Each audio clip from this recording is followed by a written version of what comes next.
Welcome back to Finnish Made Easier. Today we're going to be talking about locatives once again. I'm going to be covering the last locative case that I haven't talked about in a video yet, which is the illative case. So the other ones, when I was kind of talking about them, I combined them in other videos, but the reason I'm trying to put illative in just its own video is because it's a little bit more complicated how it works than the other cases. So the other cases all have just a single ending that you can just add on to the stem of a word. But illative actually has three separate endings depending on what the stem looks like. So I wanted to focus a little bit on how to form illative, which is our into case, and then I'll talk a little bit more about its expanded meanings. This will be, after this video, I'll have covered all of the locative cases, both their directional meaning and their kind of expanded meanings. So this will be good. So yes, illative case, its direction was the into. So if something is SSA when you're there, like koulussa, and you go there, you're going to use this into case, like kouluun. So it's going to be these into. But I've talked about it last time, you double the last vowel and add n in order to form it. And that works with certain verbs, like koulu, we're going to add another u and then n. Double that last vowel and add n, kouluun. But that is only actually one of the types of endings. So we've got three different possible endings for the illative case, and I'm going to go through them and talk about, how to form them, when to use them. So the first and by far most common ending is if our stem ends in a single vowel or two vowels that make different sounds from each other. So certain vowels in Finnish kind of make one sound, like IE isn't like the word tie, it's not tie, it's tie. Or the word tue, it's not tue, it's tue. But some vowels are distinct, like vaikea, it's not vaikea, it's vaikea. So that one's kind of hard, you just kind of get a vowel combination by vowel combination basis. Usually it's pretty easy to tell if they're pretty distinct or making the same sound. If it's double letters, like perhe, it's always going to be one sound, they're not distinct. So whenever we have a stem that ends in a single vowel, that's important. We're going to find the stem of the word before putting it into this chart. If our word stem ends in a single vowel, then we double the last vowel and add n. So this DLV stands for double the last vowel. Whatever the last vowel in the stem is, we're going to double it and then add n. So for example, koulu, we have this u at the end here. It's a single vowel. We can just double that vowel and add n. Kouluun. This next one, Finland, the stem of Finland, so Finland is Suomi, the stem is Suome, and so that again ends in a single vowel, and so we can just double that last vowel and add n, Suomen. This next one is kind of an interesting one, Vaikea. So again, this falls under the two distinct vowels. So if it's not a single vowel, we have to check, is it two distinct vowels? Vaikea. These make a new syllable, is how you can kind of know they're distinct. It's not vaikea, it's vaikea. So these are distinct vowels, which means, again, we're just going to follow this rule, double that a and add n. So those ones are pretty easy. Those ones are by far the most common. Just double the last vowel and add n. But there is another category I have to watch out for. So if it ends in more than a single vowel and those vowels aren't distinct, so we have like tue, I, or these are all just one sound, but they're two vowels.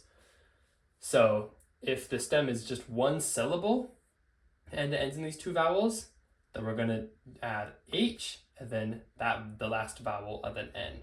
So I have h, v, n here. That v stands for whatever the last vowel was. So for example, in the word tue, again, these make one sound, tue. We're going to add h, and then that last vowel, and then n. So, tuehun, tue, tuehun. Or similarly with ma. Ma, it's one syllable and ends in two vowels. Ma. We have mahan, and that vowel is an a, because the last vowel is a. So, mahan, tuehun. That vowel is just going to be the last vowel. And then this also is going to be for any stem that ends in tai. So this is basically just the days of the week, maybe a few others. They usually have to do with days, all of them. But like tistai, manantai, sunnuntai, all those that end in tai are also going to follow this rule. So we have like tiistaihin.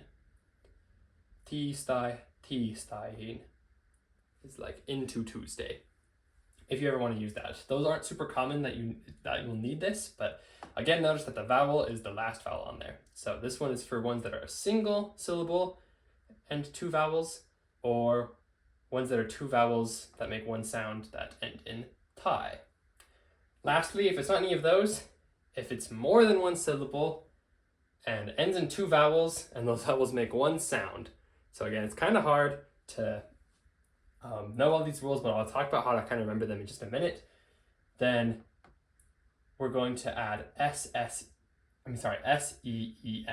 So like harma is ending in two A's, it's stem.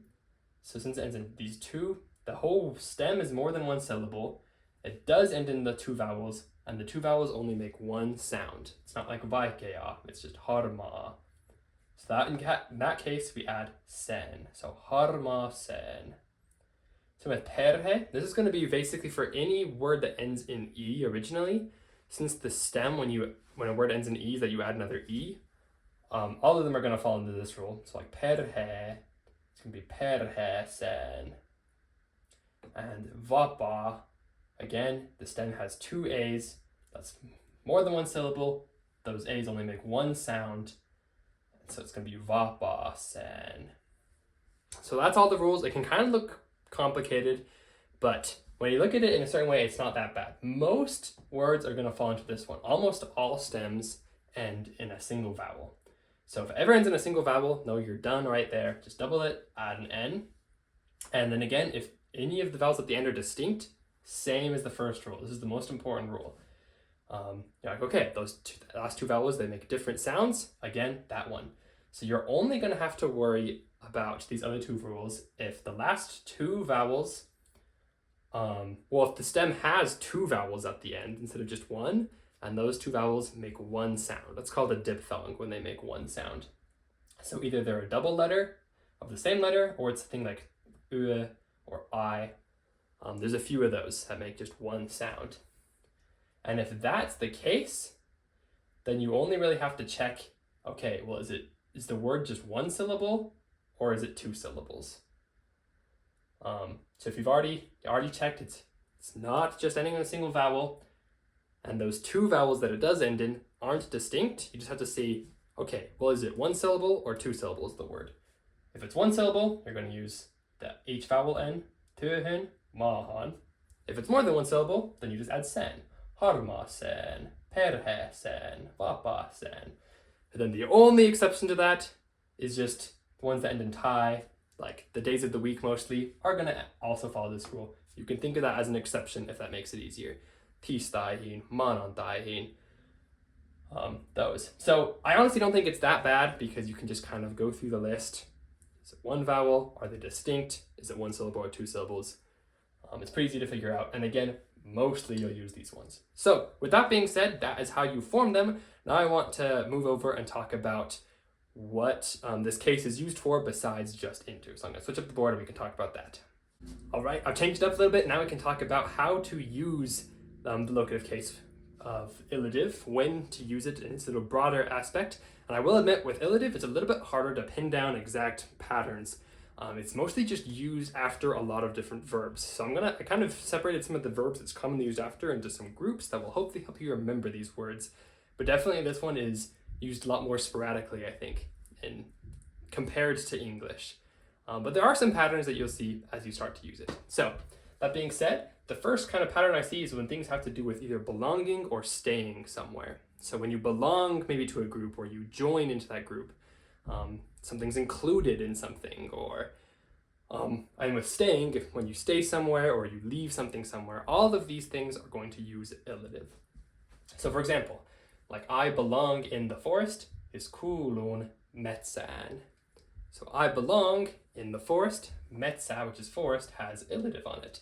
I belong in the forest. We don't say metsässä, we say metsään. I belong in the forest, because it has to do with belonging.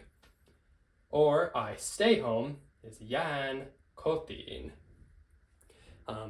Maybe you'd want to use like SSA for staying, because if you like stay in there, but when they stay or leave things places, they're going to use illative. So jään kotiin. And again, this will work again if I join a group, then you're going to use ryhmään, which is like into the group. Or if you leave something home, you can jättää sen kotiin.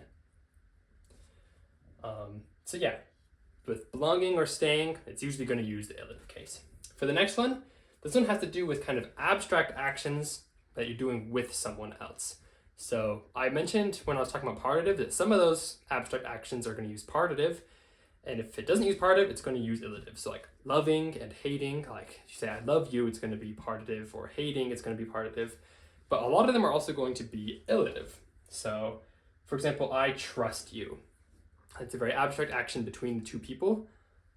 That's going to be use sinun. So luotan is I trust, and then sinun is it with illative case, sinä. We put it right there on sinä. I trust you. It's kind of like saying I'm trusting into you. So luotan sinun. Another one is like I believe in God, or you could say I believe in you. Again, kind of this abstract action between two people. You could say uskon Jumalaan, with Jumala, which is God, in the illative case. So uskon sinun, I believe in you. Uskon Jumalaan. One of these, again, abstract actions between these two people. Another example of this is like tutustua, which is to get to know. Kind of a nice verb in Finnish. They have a verb for to get to know. And when you do that with someone, again, this kind of abstract thing between these two people, you're going to do it with the illative case. You're sort of doing it into them, I guess. So tutustun sinun. I get to know you. It's like I get to know into you. So kind of cool, a lot of these things that are between these two people that are abstract, instead of just in, which we commonly use in English, like I believe in, I trust in, they do it kind of into, which is kind of interesting, kind of cool. This next one is whenever we're like preparing or focusing on something. So this has to do with our readiness in general and our focus in general. Whenever we're focusing on things, we're ready for things, we're preparing for things.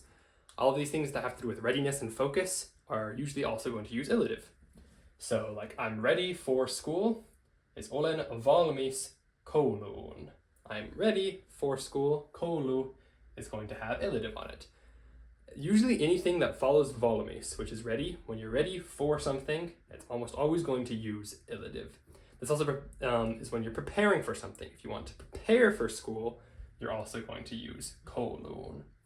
And then again, it has to also do with focus. So not only when you're preparing or ready, but when you're just focusing on something, you'll also use it. So again, I think it's kind of similar because you're focusing on it, you're ready for it. They're all like really pointing towards that thing.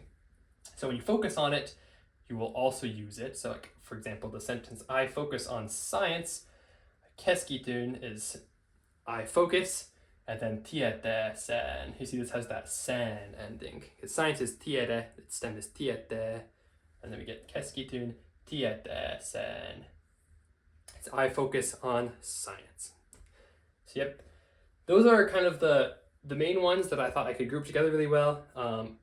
Besides that, there's a lot of verbs that just force the next thing to be an illative that I couldn't really find any pattern between. So I mentioned just a few here, and in the video description, I've got, again, a document that has a lot of examples of what verbs that force illative, as well as it kind of explains all these rules again, has more examples. So I'd recommend kind of looking over the document and seeing some more of these examples of what forces illative. But the bottom line is, when you see a verb followed by illative, I would just try to remember that verb for later so you can use that. Or if you are curious at how to form something and you put it into Google Translate and you see that it uses illative, just keep that in mind, because the biggest part of illative is just verbs that make the next word use it. So two very common ones are the verb to answer. So like I answer the question. When you're answering something, you'd use illative. So vastaan kysymykseen. So I answer is sort of like into the question. Whenever you use vastata, the next word will almost always at least have illative. All right, another one is pystyä, which is like to be able to. You're able to. Usually also short force is illative. So like if I say like you can do this, I can say pystyt tähän. Again, tämä with illative on it. Pystyt tähän. You can do this. Those are two very common examples, pystyä and vastaan. And again, I've got more examples in the video description. I've got a document that has those examples, as well as that document also has, again, the rules for all the other locative cases. So hopefully you can review them, and this will now be very useful. Once you understand, I guess, when these locative cases are used, you'll be able to make so many more sentences that sound so much better than before. Locative cases are really the core of making Finnish grammar sound really good. They're like, if you try to speak English without prepositions, would be speaking Finnish without the locative cases. So I hope that cleared things up a little bit, helps you know both how to form locative, how to form illative, and kind of some more examples of when to use it. If you haven't seen my other videos on some of the locative cases, I would recommend watching those so you don't know just this case, but you can figure out some of the other ones. If you have any questions, still, this can be kind of confusing, make sure to leave them in the comments and I will try to answer those. But thank you for watching, and we'll see you in the next video. Heippa!